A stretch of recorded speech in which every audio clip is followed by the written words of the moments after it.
But we're hoping for a good crowd, feed off a little bit of that emotion, just like they got the opportunity to do against Wichita State. But we certainly know we got our hands full.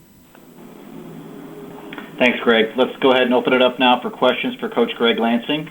Questions from the media. Please press star, then the number 1 to ask your question.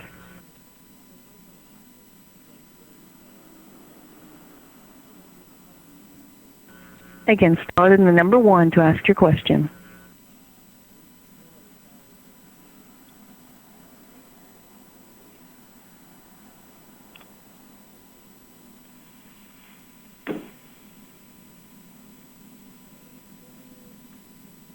There are no questions at this time. Stephanie, I do see one in the queue. Is that from Paul Sullentrop? I do apologize. Your first question comes from the line of Paul Sullentrop with the Wichita Eagle. Thank you.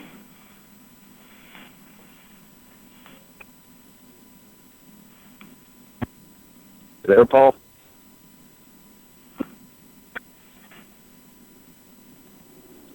Like we're having some more phone issues today, Mike. It looks like he may have disconnected. Your next question comes from the line of Lyndall Scranton with Field News Leader. Hey, Coach, wondering if you participate on Twitter, and if why or why not? What did you say again? There wasn't clear. Yeah, do you have a Twitter account? I wonder if you participate on Twitter, and why or why not? No, I do not. I'm not on Facebook. I don't do absolutely any of that stuff. My life isn't that interesting. The things that I'm doing, I'm pretty simplistic in my life, and just kind of being about basketball, and nobody really cares what I'm doing other than that. But I think our staff does a good job with keeping up on it and keeping up on our guys. But I do not, and I don't care to at all. You mentioned the staff. Do you have to do a certain amount of that as a staff in terms of recruiting? Yeah, I just think because the kids are on it with social media, the guys you're recruiting or whatever, and you want to monitor your players, and you want to look at what some recruits are saying and how they're carrying themselves and the things they talk about. So yeah, I think it's a real good idea, and my staff likes it. I don't like it, and I don't really want to take any of the time for it. So, but it's funny to hear how people just talk about it nonstop, and everybody just got their nose in their phone. They don't want to look someone in the eye and have a conversation anymore. Yeah. All right. Well, thanks. Thanks, Wendell. Again, to ask your question, star then the number 1. Greg, we'll let you go a couple minutes early. You probably have enough time to set up a Facebook account before you head off to practice. So appreciate your time. Well, we're just waiting for the Fire Greg Lansing one to come about sometime. So we'll do that. All right. We'll see you soon. We'll see you. Thanks, Greg. Yep. Let's segue into Indiana State's opponent, Northern Iowa. Coach Ben Jacobson is on the line with us. The Panthers, one of just a handful of teams to reach 20 wins this year at 20-2, joining Gonzaga, Kentucky, Arizona, Notre Dame, and Valpo as the only 6 in the nation with 20 wins through February 1st. Good morning, Ben. Hey, good morning, Mike. Well, let's talk about Indiana State. You had them just a couple of games ago, and they gave you a fight, losing by just 6 at your place, but Sycamores play well at home and have played well in conference play all year. Yeah, and it ended 6, and 6 is obviously close, but it was even closer than that. Like it was a really good ball game, as we figured would happen. Lance had them exactly ready and prepared exactly right, and they played, in particular, they played a great second half. Their guys were aggressive. Guys stepped up, made shots. Both big guys, all 3 big guys, played very well for them and gave us some problems in in terms of some rebounding things, and then defended us really well. So it was no question, it was a battle here 2 weeks ago, and as long as we do our part Tuesday, I think it's got a chance to be a great game as long as we hold up our end. Thanks, Ben. Let's get to the questions now for the head coach. Questions from the media. Press star then the number 1 on your telephone keypad. Again, star then the number 1 to ask your question.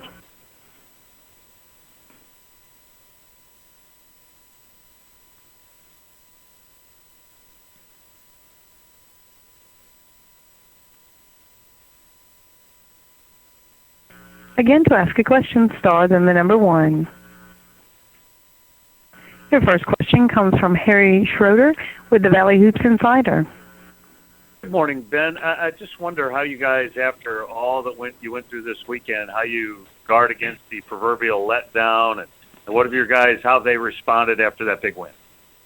Yeah, I mean that's obviously part of your season as you go through it. If you do happen to come across a game like we did Saturday, I think the most important thing, at least from my standpoint, Harry, is that I continue to approach everything the same way. And we work hard to do that as a staff, and so everything we'll talk about today, of course, will be Indiana State, and I'll remind the guys. The only thing I really remind the guys of is, and we do it a lot throughout the season, that each game is unto itself. Each game is worth one. We got beat at Evansville, and I talked to the guys about, hey, this is worth one, just like the Stephen F. Austin game was worth one, and we got to make sure that we don't allow it to creep into what we do next. And that's the same thing with this game. It's the other side of the coin in terms of the win against Wichita, but no different in terms of our preparation for Indiana State.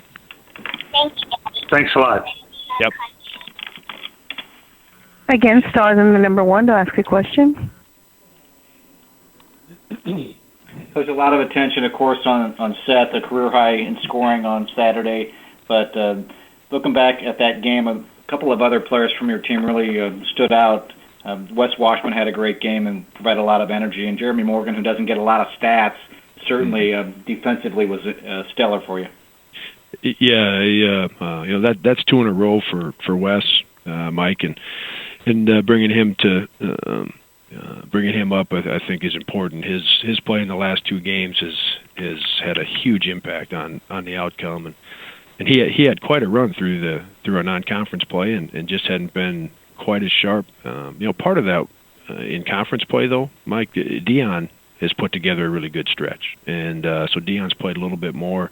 But in the last 2, Wes has really made the difference for us at that spot, and Dion's played good, but Wes has really made a difference for us. And then Jeremy's, he's still learning and still improving at both ends of the floor. He's having much more of an impact at the defensive end of the floor this year, Mike, than what he had a year ago, and I think he's really started to take a lot of pride in that end of the floor, and being a guy that can be one of him and Wes in particular, guys that can really guard and really cause problems for some guys or for some other teams, and in doing that, he's kind of let his offense take a back seat, and I'm proud of him for that. Thanks, Jake. We do have another question in the queue for you from the media. We have a question from Lyndall Scranton with the Springfield News Leader. Yeah, Coach, you mentioned last week about you're on Twitter this year for the first time. I wonder if you could elaborate a little bit more about what you like about it, what you liked about it, and how you try to use it to effectively. Yeah, I think what I've liked, probably the 2 things I've liked most about it. One, it allows me to interact more with our own players. I see what they're putting out there, the things they're following, what they're reading, and we can go back and forth a little bit on Twitter, and obviously it's what these guys do, and everyone their age has been doing for a long time, and so it gets me into their world a little bit, and I think that's helped our relationship, and that's been a real positive. And then it's been good for our fans and to see me out there a little bit more. I think most people are pretty well aware I'd prefer not to have a cell phone and not to have Twitter and not to do those things. That's my personality. But I also understand that moving forward with some of those things and being out there as our head coach means a great deal to our fan base. And then obviously recruiting it's important as well. Great, thank you. Yep. Jake, that was your last question. Thanks for your time this morning. Okay. Good luck. Hey, thanks a lot. Thanks a lot, Mike. Okay, bye-bye. State of Iowa had a good week for our league. Drake winning 2 games last week, and Northern Iowa did also. We do have Coach Ray Giacoletti of Drake with us. Morning, Coach. Good morning. How are you? Good. How are you? Doing good. Thank you. Let's talk about your week. Your first game this week is Southern Illinois at home and coming off of 2 wins for yourself. Talk about the Salukis and your matchup Wednesday night. Well, I think they're, like everybody, you get into February, everybody's trying to play their best basketball in February. And, I think Barry does a heck of a job. They play their butt off. They got a guy that can, in Anthony Bean that can go get you 20 at any given night. And I see them, a lot like where we're at right now. They're getting better, and like I said, they're playing their best basketball, in February. I think it doesn't matter where you're at. Everybody's striving to do those same things. Thank you, Coach. Let's get to the questions now for you. Questions from the media for Coach Ray Giacoletti. Please press star then the number 1. Your first question comes from the line of Tom Hefferman with the Sutherland Illinoisan newspaper. Hey, Coach, can you talk about Reed Timmer's development and just how well he's shooting the ball right now? Yeah, we've put him in a really tough spot, where you started literally, I can't even remember if he started every game. If not, it was maybe just not one. So he's had to play minutes where you don't want freshmen to play and you want to try to help them. But he's kind of had to persevere through all of the minutes, good and bad. And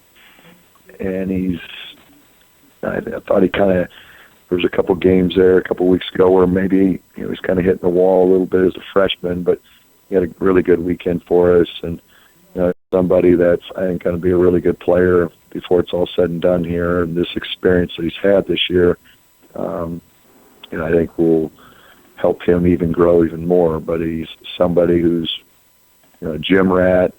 For a point guard, he can shoot the basketball. And as we're trying to get him to finish up here in February the best he can, but he's had a really good year and really proud of especially going through a tough year with the team, that he's been able to kind of fight through things and make the most of his opportunities. Has he started taking different shots or better shots or, just being more aggressive offensively, or it's just kind of worked out that way for him? I think just kind of worked out, yeah. The last couple nights, we've played kind of with 2 point guards with Carl and he in the game, the last 2 games, and I think being off the ball at times has helped him get some cleaner looks. And, when the ball's in your hands all the time, you're the guy that's going to make somebody else better. When you got another point guard out there, you're going to then receive some of those passes. So I think that's helped him a little bit, having another pass-first guy with him the last couple nights. And after the Evansville game, you talked about one of your players diving on the floor for a loose ball. It wasn't something you'd seen a lot of or enough of in the first half. Why do you think you guys changed a little bit there defensively? I don't think our guys understood how hard you got to play, and it's every possession. And it was very evident, just not too long ago at Wichita State, to where, I understand they're very talented and this and that, but the first 2 loose balls a couple Sundays ago, there was white Wichita State jerseys diving on the floor, and that really concerned me, and I made it known to our team that those are just the minimum effort plays you got to make to even give yourself a chance, and we've done a better job of it, and I'll put it back on me. Maybe I didn't emphasize that enough as we went through the year, but we've been better. We've been the first ones on the floor, the last couple nights, and hopefully we can sustain that for the month of February. Thanks. Thank you. Your next question comes from Lyndall Scranton with the Springfield News Leader. Just asking some of the coaches about social media. Do you use Twitter? If so, why? Or if you don't, why not? I follow, obviously, our recruits and guys we're recruiting on Twitter. I don't tweet very much. I thank the fans for coming after Saturday's game, but that's about really all I do. You would text recruits more so or call them. 52, I guess. I'm still learning the whole thing, how the thing works, and it evolves so quickly. But I definitely follow our team, the guys we have signed, the guys we're recruiting, just so you have a better feel, I think, of what they're doing and what kind of messages they're sending out. And do you talk to your players about how to use it properly before the season? Oh yeah. We're constantly talking to them. You live in a fishbowl, and once you push send, it's out there. You ain't getting it back. So our guys have actually done a pretty good job with that, and it's just so much different than it was 10 years ago with being able to get pictures or statements out all over the world, and basically the push of a button. Thank you.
Had some concussion symptoms last game, but pose a lot of problems.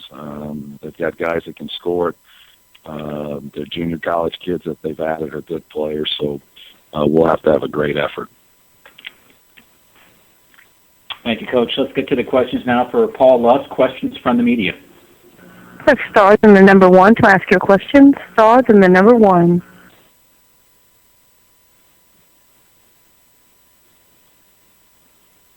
We have a question from Wendell Scranton with the Springfield News Leader. Yeah, Paul, I know you're new on Twitter as of this season. How do you try to use that, and what's kind of been your viewpoint of it so far?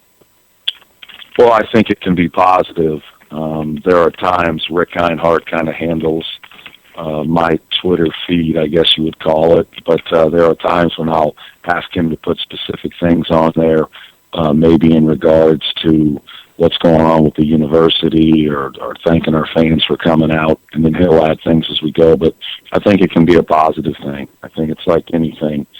It's new, it's trendy.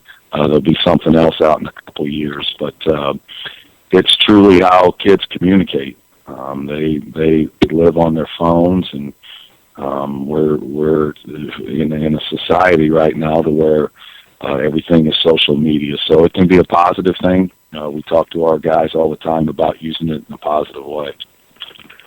Is it becoming a recruiting tool to keep in touch with recruits, or at least keep track of what they're doing? Oh, I mean, I think it can be. I still think you have to. I think there's a big part missing in today's communication with the youth, of just being able to look a person in the eye and communicate with them, whether it be your own team or maybe a recruit. But we still try to talk to them on the phone. I think you use text a lot. I mean, we text recruits a lot, and I think that's a very good way to communicate as well. All right, thanks. You bet, Lyndall. Your next question comes from Harry Schroeder with the Valley Hoops Insider. Hey, Paul, Tyler is still just a sophomore, but at 6'11", he's, your biggest guy, and there's a whole lot of guys in that size range in the Valley now, more than I remember anyway. Just talk about his development. I know you're still looking for more, but where's he at in his development?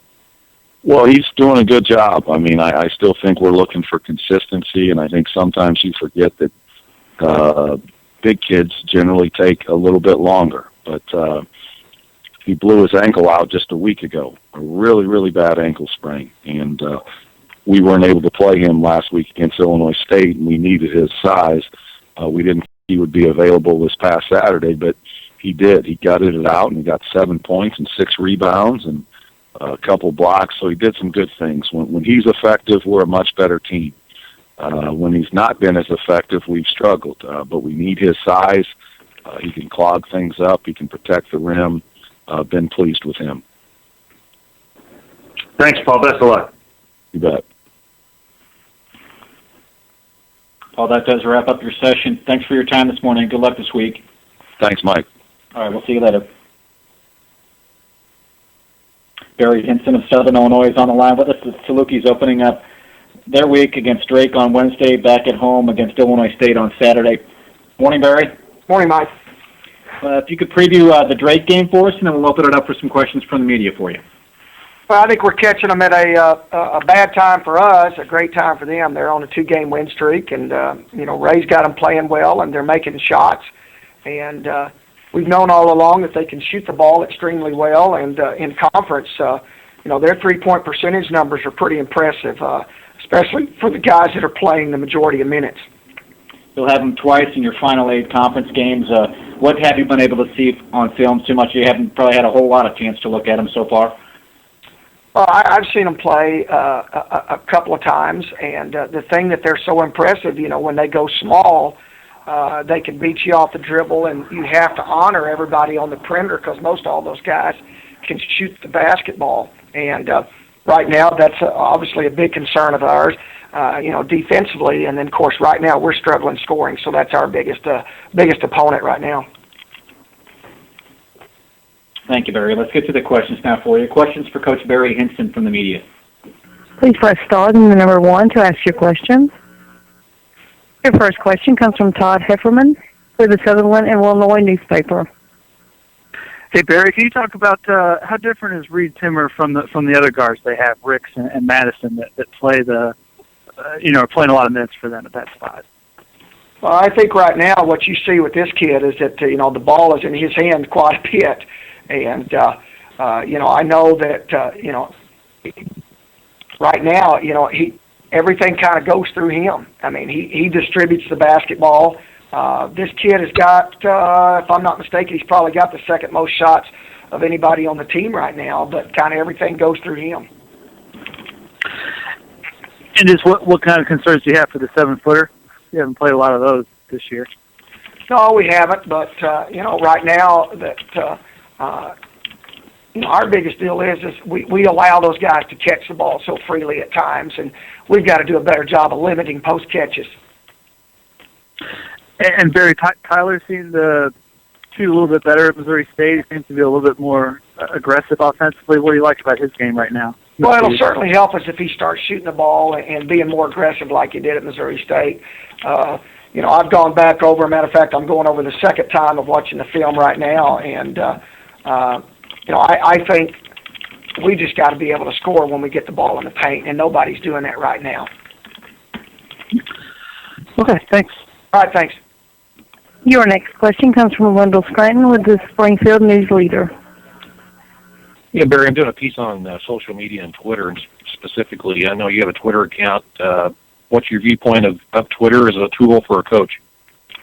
Lyndall, the last tweet I had was after the Spurs won the World Championship. So I think I could see both ways. I don't see a value of it for me personally. I look at it as a detriment.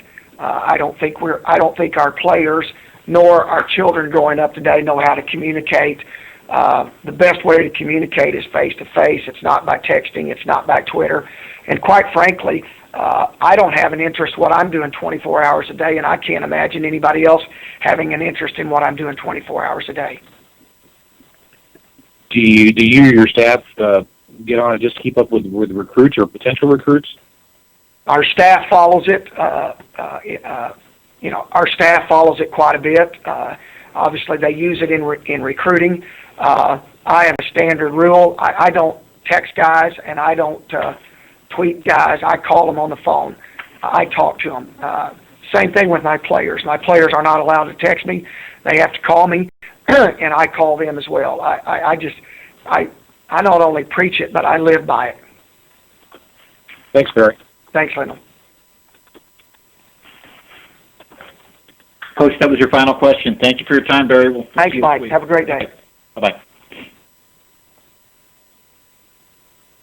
Marty Simmons of Evansville is on the line with us. The Purple Aces headed to Illinois State for a game tomorrow night, later in the week back at home against Bradley. Good morning, Marty.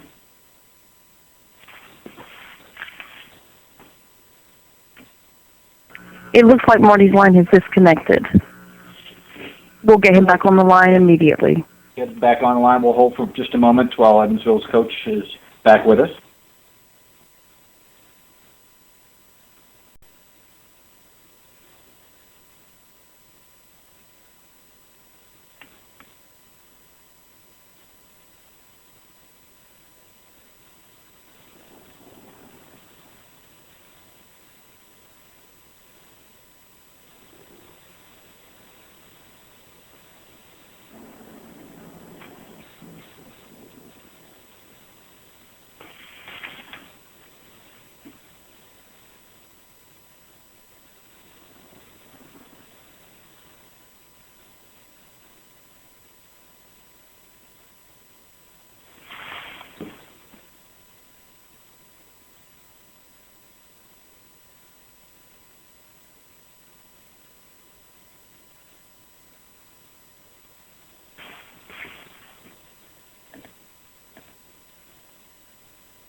Coach Simmons is on. Okay, great. Thanks. Hi, Marty. We had you. We lost you. Welcome back. Thanks, Mike. Well, as I was saying before we dropped your line, your game at Illinois State tomorrow night. Preview the Redbirds. You got them twice in your final 8 conference games. And what have you learned about ISU? all the above. I mean, they're really good. They're well coached. They're very talented. They got great athleticism. They got great skill, great size. I mean, I think Dan's done a terrific job of putting his team together, and I think they play extremely hard and aggressive. Thank you, Marty. Let's get now to the questions for you. Questions for Coach Marty Simmons from the media. Press star on the number 1, please. Question. Your first question comes from Lyndall Scranton with the Springfield News Leader. Yeah, Marty, I'm doing a piece on coaches and social media and Twitter in specific. I know you use Twitter quite a bit. What do you like about it? How do you try to use it? Well, I think it's pretty neat. I think it's pretty informative. I probably need to do a better job, to be honest, Wendell. I think it's just the information that you're able to get is pretty amazing. I guess one of the things that I like to use it for as much as anything is inspirational quotes. I like reading that stuff in the morning. Kind of gets you in the right frame of mind. I like retweeting that stuff for other people to maybe help them in a more positive manner. But really, all the above on it. I think it's a pretty amazing tool. What about your players? Are most of them on there, and how do you have to monitor them, or how do you follow what they do? Yeah, no, we have assistant coaches that certainly monitor that, but I think even for them, it's a neat way to learn and communicate. You certainly got to be careful with the information that you put out there, because once it's out there for good. But I think that's part of growing up and part of again the way our world is changing. It's a way to communicate. Thanks, Marty. You bet. Your next question comes from Jim Benson with the Bloomington Pentagraph. Could you talk a little bit about how your team has had to change a little bit without Beaslov in the lineup? I guess I'm not very smart, Jim. I mean, we really haven't made a big point on that. I mean, when a guy goes down, you just need a little bit more effort, a little more concentration, attention to detail from each and every other guy. I think Adam come back, and I think he's played pretty well since he's come back. And then Jalen Moore's done a good job. We've had good play from our bench, but we really haven't really made any focus on playing any differently without him. And could you talk a little bit just about DJ's season as a whole? Obviously, he's one of the marked men in the Valley, and how he seems to be able to handle that on a game-to-game basis pretty well every game. Yeah, I think he relishes that opportunity, and teams have done a good job, of defending him, and that's just part of it. And you just gotta continue to work and watch film and learn and improve. And it's when you are the marked man, I mean, there's a responsibility that goes with that to continue to find different ways. And I think DJ has done a good job of that. Thanks, Marty. You bet. Your next question comes from Paul Sulentrop with the Wichita Eagle. It's been answered. Thanks. Your next question comes from Harry Schroeder with the Valley Hoops Insider. Doing a little story on all the bigger guys in the league, and obviously your guys cranking out all those double-doubles. Can you just talk about his development from last year to this year? It seems like he's made a significant leap, and just what you expect out of him, maybe even into next year. Well, he's done a terrific job. I mean, he's a very self-motivated young man, and he certainly wants to play after college. And I think as much as anything, just added strength, added confidence, experience, having played college basketball for a couple years.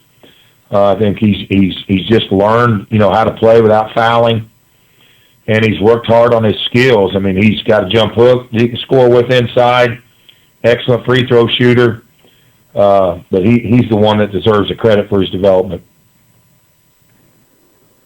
Thanks, Marty. You bet. Marty, that's the last question we have in the queue for you. Thank you for your time this morning. We'll see you soon. Porter Moser of Loyola is with us. Loyola headed off to Missouri State for a game on Wednesday, and then the Ramblers are back at home Saturday to face Indiana State. Morning, Porter. Morning, Mike. What can you tell us about the Bears? What have you learned looking at the film against Missouri State? Well, I know they got a much-needed win, for their confidence. And we're in that boat right now ourselves. And they had a real nice game this weekend. But, Paul's team's always going to play really hard defensively. They're really sound defensively. And I think that, they got some new guys that have really stepped in. I think Cam Boone's one of the better newcomers in our league. Thank you, Porter. Let's get now to the questions for you. Questions for Coach Porter Moser. Please press star and the number 1 to ask your question. Again, that's star and the number 1 to ask your question. We have a question from Wendell Scranton with the Springfield News Leader. How would you kind of measure or assess where your program is in terms of, building in the Valley in year 2 in the league? Well, I like where we are. I was asked that question before the year, and I told everybody, I said, we're much, much better than we were a year ago. I said, but it's all relative. I think everybody in the league is much, much better. So as we're trying, everybody else took a step up. I really liked where we were. I thought we had a phenomenal, really beginning of the year, and, hopefully we can get that back. Obviously I don't want to use injuries as an excuse, and everybody goes through it. Our injury just happened to be to a guy that does everything for us with Milt. And we've struggled getting the ball where it needs to go in our offense without him. And we've competed. The kids are playing hard. And we just obviously hit a bump when he went out. So we got to find a way, to get a win, just to get our confidence back. And we're playing better without him than we have. The last 2 games we've played better, but we're still struggling offensively. What is his status now? He's still out. He's still out with his. It was the beginning stages of a stress fracture, so in the foot. So they're being precautionary, and they've held him out. And he's as of right now, we're going to evaluate him today again. So right now he's out, but he is going to get evaluated today. And last question: I've been a thing on social media with coaches, and I know you're on Twitter. How do you try to use it? Have you enjoyed using it? It's a fine line for me. I enjoyed it. I like doing it with our students, our student body. We got some student groups and, the Rambo Rowdies group and different groups. I like communicating with them because really trying to engage them to come to games and be a part of it. But, I'm not one that really likes to do a lot of personal stuff on it. I just think sometimes my family's my family, and so, sometimes you feel like you got to get on there and do some things. But I never felt that way. I think it's a way to communicate. It's absolutely the way of the world where it's going. And I think if you use it in the right way, I think, I have some good interaction with our student groups, and I just think that's a positive when you can use it in the right way. Thank you. Our next question comes from Todd Hefferman with the Southern Illinois newspaper. Hey, Porter, you played Illinois State recently. They played 4 guards pretty much last year, but have gotten some new guys. How did you go about trying to defend? Because you held them to 33%, I think, in the second half. I really like their team. I mean, they're really hard to guard, and they got a lot of guys. I mean, they got an inside presence with Lynch. They got guards that can shoot it. They got athletes that can drive it and rebound it. They got a great balance. So there's really not, you really try to, pick your poison with them. And obviously when they spread you out and get you to the rim, that's the hardest. So obviously we just didn't want to get spread out too much, but they're a very difficult team to sit there and game plan because you got to pick your poison because you can shoot it, drive it, rebound it, and they got a post presence. From what you've seen, do they play, almost as well when they go small, so to speak, than when they have all the forwards in there? I think they're playing really confident. I mean, I think it's just different looks. I mean, they got the guards that can really shoot you, and then if you get out on them, they can drive it. They got Kuhn Purcell. He's really hard to guard too. I mean, just driving the ball, but I just think they got a lot of different looks, a lot of different pieces, and I know it's a good problem for Dan. Thank you. Your next question comes from Harry Schroeder with the Valley Hoops Insider.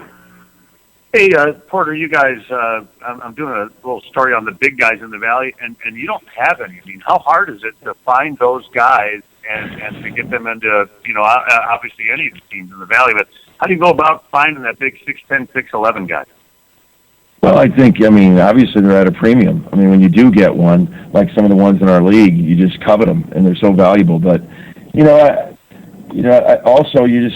think all the coaches would agree. If you can get a 6'6", 6'7" kid who just plays his tail off too, you just don't want to get a kid with size just to take size. But when you have one like as good as a couple of the ones in our league, they're really good. But I think ours, we went with Montel James. He's about 6'6", 6'7". He's really, like a lot of junior college kids, taking some time to adjust, and he's been playing well for us. Christian Thomas isn't your prototypical big man, but he's done a lot for us inside because he's tough. He knows angles. He's learned angles. He relishes all the little teaching points of that. But big guys are hard to find. But a lot of times, especially in our league, I've seen just over the years, I've just seen a ton of really good 6'6", 6'7" big kids that are not your prototype centers, but are just great college basketball players. The Valley's always had a ton of those guys. Thanks, appreciate it.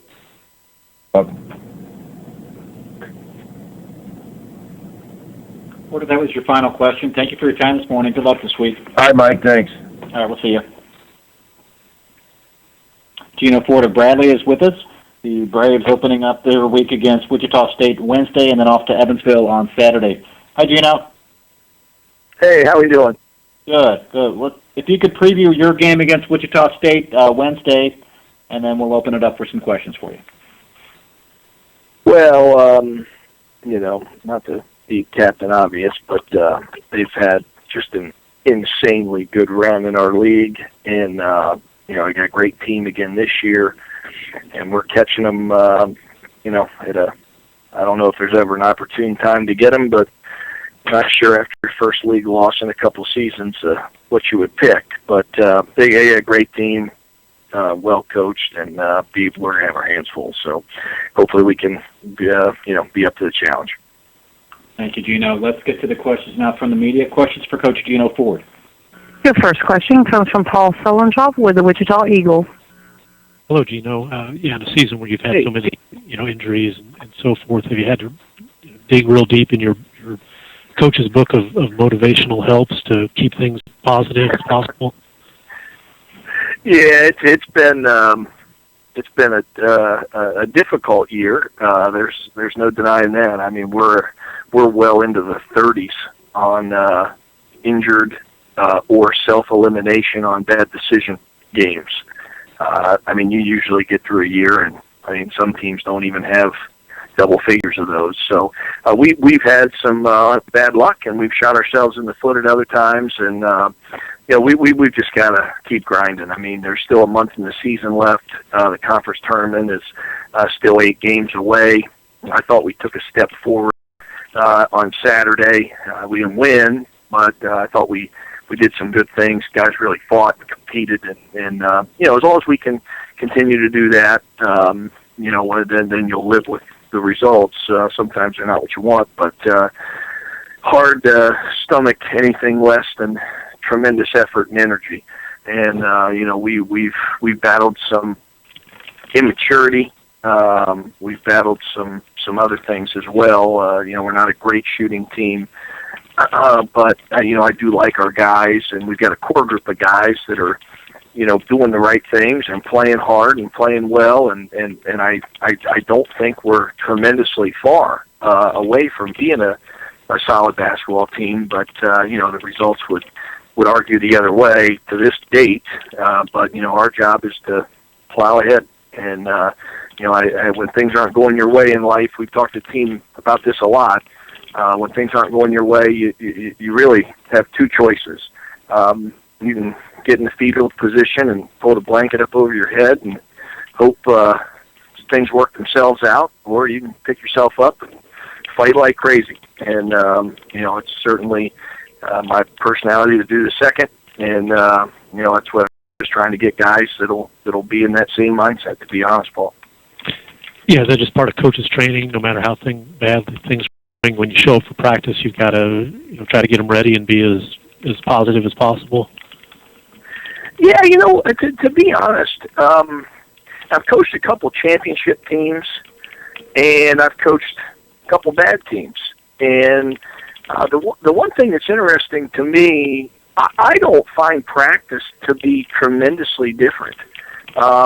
In any of those situations, I think there are little quirks to some guys being better than others. But you got to realize when you're not very good in practice, your scout team isn't very good either. So you actually have some success in practice, and you can get some teaching done, and you can get some improvement. But one of the things that you've got to really fight against, as I've learned, is that you can see some false results. You feel like you're really getting better at a couple things, and you're really getting better, and you're really getting better, but it's not showing up on game night. And sometimes that's because you're practicing against your second team. And if those guys were really good, they'd be on your first team. So, you got to keep it in perspective. And, I mean, our job, literally, we go to practice every day, and we'll be out there at 12:30. And I honestly believe if you walked in our practice and watched, you would have no idea where we are in the standings because they are competing and they're getting after each other, and we've been able to stay demanding on them and get them to work. And I've really been proud of their practice effort. And at times we've been very proud of the game effort. Not the results all the time, but I've actually enjoyed coaching this group. The challenge has been you don't know who you're going to have day to day. It's just been insane. We got these guys, we don't have these guys, and then you just wait a couple days and that'll flip. It'll be somebody else you don't have. And we literally played on Saturday. It was game 22.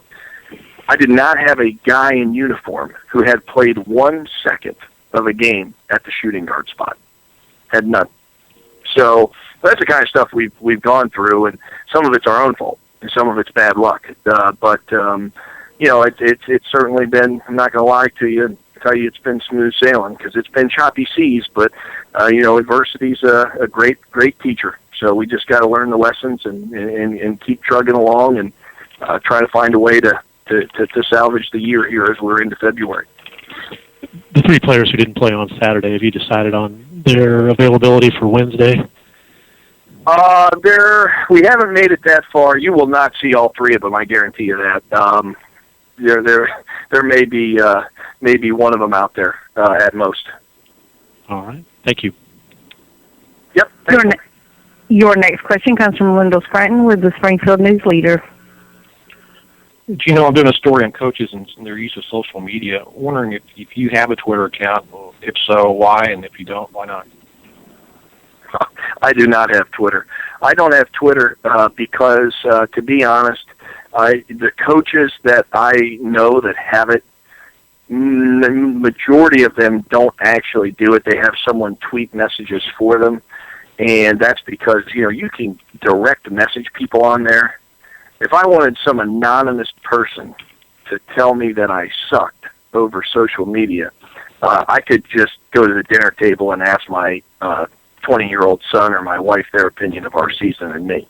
So I just get it straight from somebody. I mean, I steer clear of that stuff. I don't have any desire to be tweeting or Facebooking. I'd rather be spending that time recruiting or coaching our team, to be honest. Fair enough. Thank you. Yep, thanks. Your next question comes from Harry Schroeder with the Valley Hoops Insider. Hey, Gino, I know you've got to be happy about Josh Cunningham's development. It took him a while to kind of get out of the starting block, some of those injuries you were talking about, but he's having a real solid season for you. What do you see? How has he progressed, and what's coming down the road for him? Well, Harry, he's really played well for us. I mean, he's turned into a guy in conference games as we're 10 games in. I mean, he's nearly averaging a double-double. He's got some more growth in his game that needs to happen as a perimeter shooter, as a go-to move in the post, as a ball handler, just a dribbler. He's got some real areas of growth there, and that's what's really exciting because he's got some deficiencies in his game, but because of his length, athleticism, nose for the ball, and just really has a relentlessness to him to pursue balls out of his area. That's why he's gets you such good tangible results.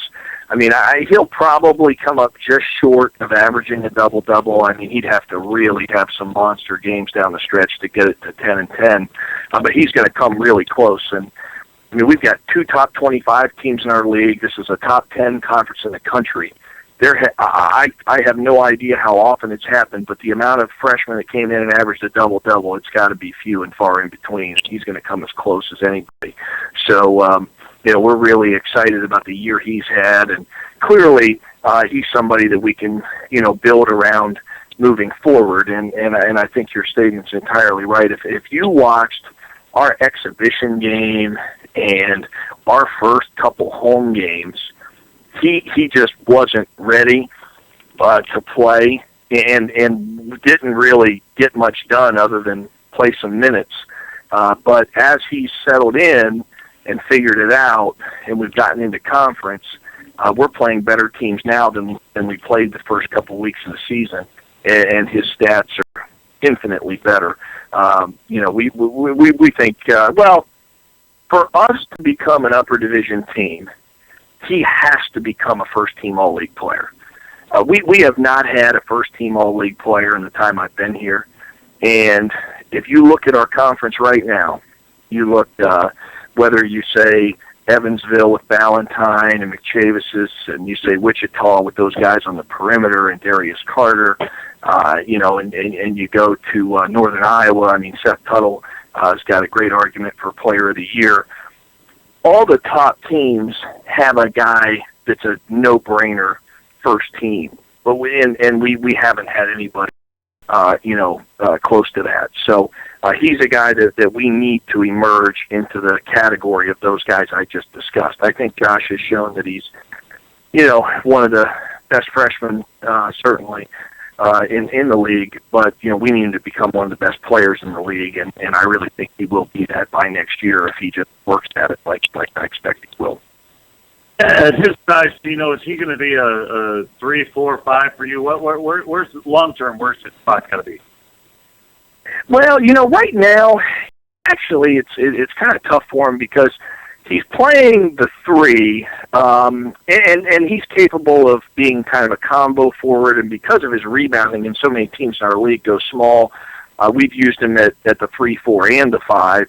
The tough part he's dealing with, you're a freshman, you're 18 years old. He's physically not very strong. He's just tough and got great nose for the ball. He needs time in the weight room to deal with the banging, that goes on. He also is playing, our other forward is Austin Barnes, who's played, the 4. He's really a pick and pop 4-man. So, Josh is more 4 than 3 right now, just because he hasn't had time to, improve necessarily the ball handling and the shooting on the perimeter. It's gotten better, and he's really worked hard at it. But I felt like his knee injury that he suffered last summer, while not a severe injury, the fact that he missed 2 months of workouts really set him back. Because, in high school, he was a big, athletic, high flyer, high energy guy who played around the rim the whole game. And it's the same thing he did in AAU. And then, to get here and be out on the perimeter, he's had to make some adjustments. And for him to ever play at the next level beyond this, he'd have to be a 3-man. He obviously, like everyone, would like to have opportunities to play after college. So he knows what he needs to work on, and he's in there every day after practice working on it. But it's tough to have a super long workout after practice when you just played, 36 minutes the night before as a little bit of an undersized, forward in our league as a freshman. But he's a great kid. He's a better kid than he is player, and I think he'll really improve. Thanks, Gino. Thank you. That was your last question. Thank you for your time. Appreciate it. Okay. We'll see you soon. Thanks. Be good. See you. All right. Bye-bye. Illinois State's Dan Muller is on the line with us. Illinois State hosting Evansville to open the week. Morning, Dan. Good morning. How are you, Mike? Good. How are you? I'm great. Thank you. Good. If you could preview Evansville, and then we'll open it up for some questions. Yeah, Evansville, obviously very well coached, run a different offense than anybody else in the league with all their screening actions. Marty does a great job teaching the motion offense, and they've got two of the better players in our league. So they've been a little bit up and down at a tough loss last game, but we know how good they can be. So another home game for us, a great opportunity down the stretch here. Thank you, Coach. Let's get now to the questions from the media for Coach Dan Muller. Your first question comes from Jim Benson with the Bloomington Pentagraph.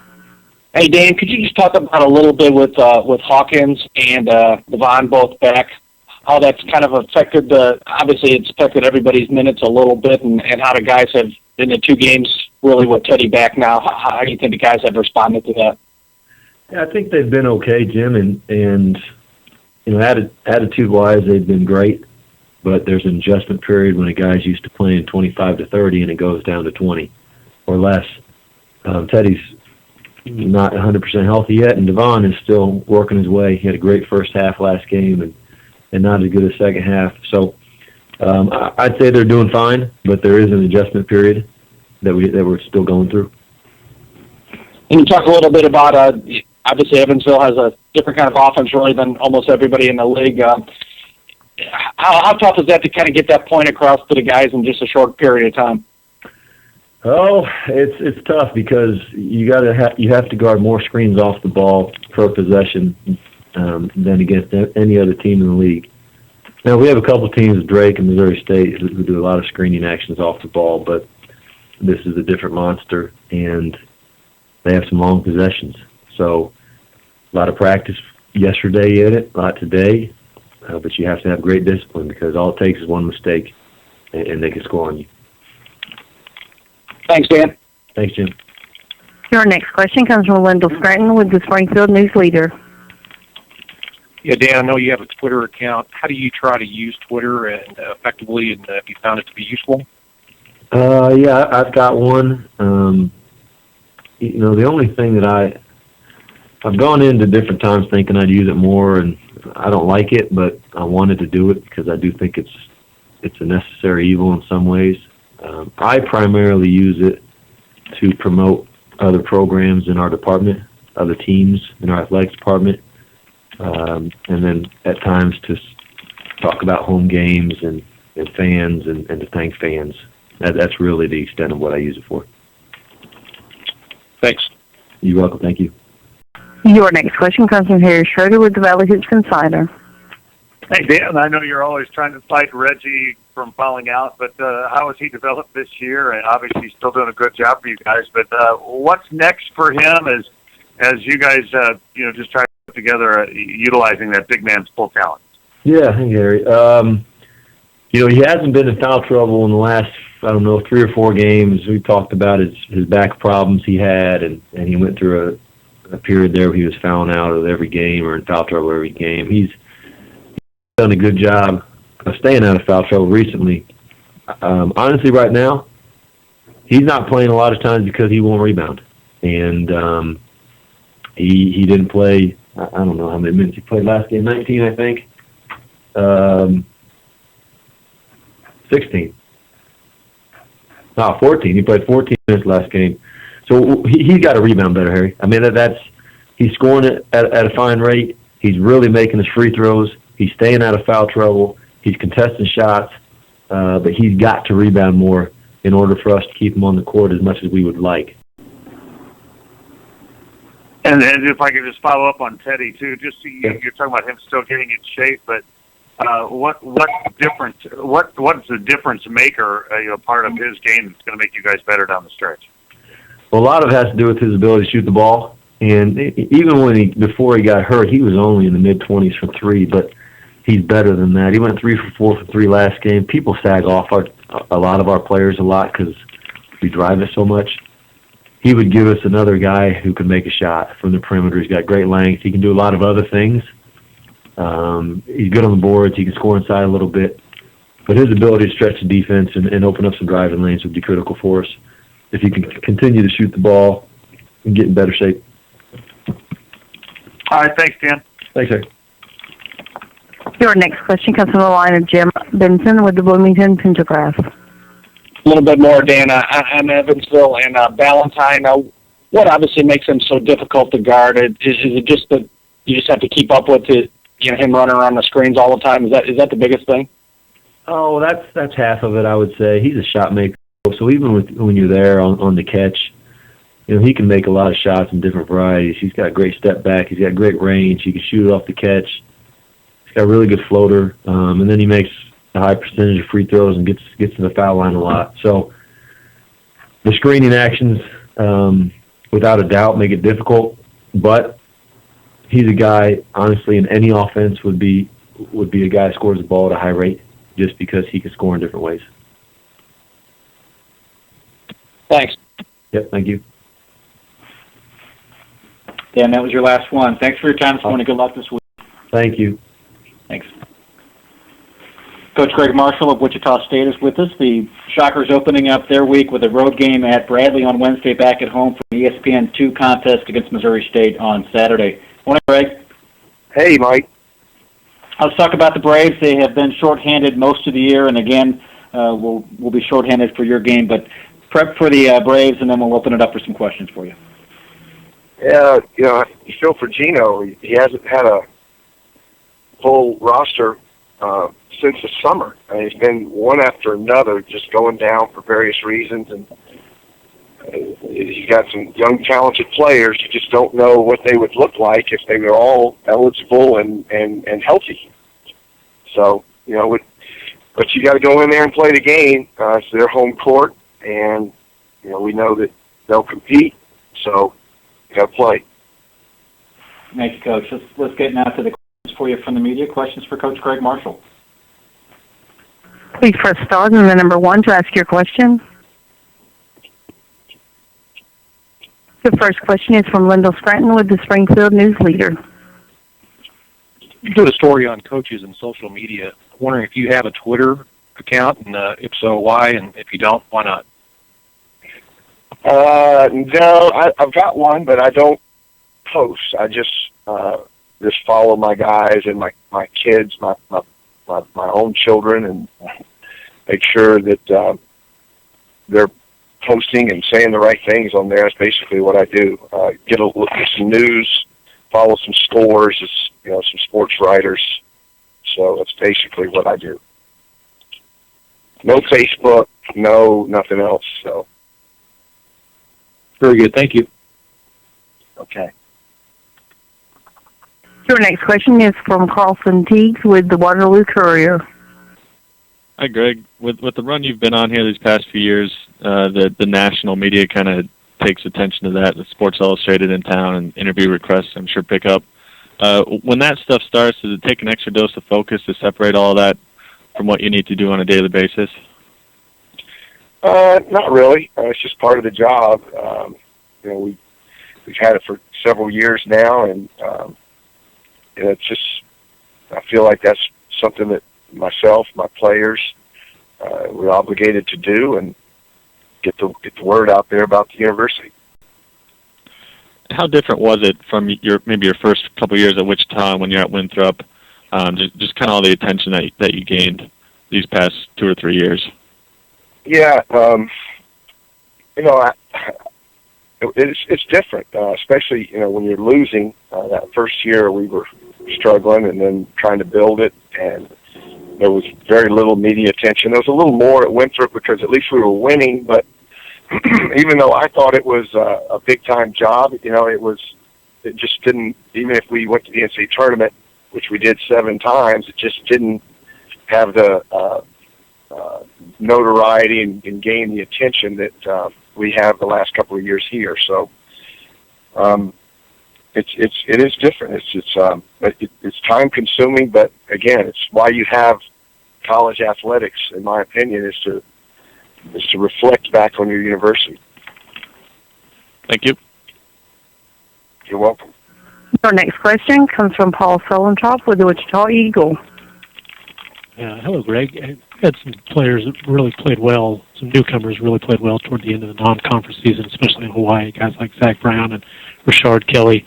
It seems like conference play has been tougher for them. Is that maybe because of the defense that's played in the Valley, or what's that adjustment like for guys like them? You know, that may be right. I haven't really thought of it, but obviously there's more knowledge of strengths and weaknesses once you get into league play. You play each other twice. So I can't explain it other than that. That may be a good call. Thanks. Our next question comes from Dave Reynolds with the Peoria Journal-Star. Greg, losing a Valley game is such a foreign concept to your guys. Do you have a sense of how they'll respond on Wednesday? Yeah, I really don't, Dave. I hope it's in a positive way. It's been a while, almost 23 months. So, you know, we just gotta practice hard today and watch that film and get ready. I mean, you don't want to start a streak in the other way, that's for sure. Has it given you a good motivational tool in practice? You know, we didn't practice yesterday. We had to take the mandatory day off, so that was yesterday. I'm certain it will motivate everyone in practice today, and the film will be hard to watch. But you know, we just have to regroup. It's the same guys that have been winning for quite a while here, as we mentioned, and you know, you can't make any trades. You gotta go with what you got, and we gotta regroup. We gotta regroup. It's again, the biggest thing is you don't want to start a negative streak, and one loss can't lead to a second loss just because you got your dauber down a little bit. Thank you. Thank you, Dave. Your next question comes from Harry Schroeder with the Valley Hoops Insider. Greg, I know that the 6'10", 6'11", 7-foot guys are at a premium. You've got a couple bigger guys, but they're not getting a ton of minutes. Just how do you go about developing those guys? It seems like it takes a while for that big 7-foot guy to maybe fit into a team maybe as quickly as some of the smaller guys. Yeah, I think that's just the case for the most part. Number one, they generally come to you when they're about 18 years old, and they probably aren't even used to. It hadn't been that long since they've gotten that tall, or some of them even grow when they get to you. So, just figuring out how to keep all your limbs coordinated and going in the right direction when you want them to would be one challenge. It's not like, contrary to like the 5'11" guard who's probably been that size for a couple of years and has been handling the ball and running his team. I mean, one of the 7-footers I had, Garrett Stutz, he was he just grew like 6 or 7 inches his sophomore year of high school. So he was a regular sized kid, if you want to call 6'4", 6'5" regular size, and then all of a sudden, boom, he was a 7-footer. So he was kind of the exception because he could, he hit a golf ball about 325 yards, and he was very coordinated, but it was just a step slower because of all the length, getting all that body to move in the right direction as when you want to summon it. And then, Greg, how would you just look at Nurture and Wama, if I'm going to say his name right, Wamakota? How would you assess their development so far? Slower than we would like to have it be, but I think both of them have had their moments, and I think both of them are pretty good players and will be really good players. But, it's just right out of the chute, it's a little more difficult. These guys that are seniors, Garrett Stutz is a perfect example. He was great as a senior. Had to be one of the top vote getters for Player of the Year in 12, but as a freshman, he struggled. But we had to play him. Back then, we had to play him a lot because we were trying to build it. Thank goodness we don't have to play these guys a ton of minutes. Thanks a lot, Greg. Appreciate it. Okay, buddy. Doug, that was your last one. Thank you for your time this morning. Good luck this week. All right, thanks. All right, bye-bye. We'll ask the beat writers to please stay on the line for a beat writer roundtable. The rest of you can please disconnect at this time. Thank you for your participation this week.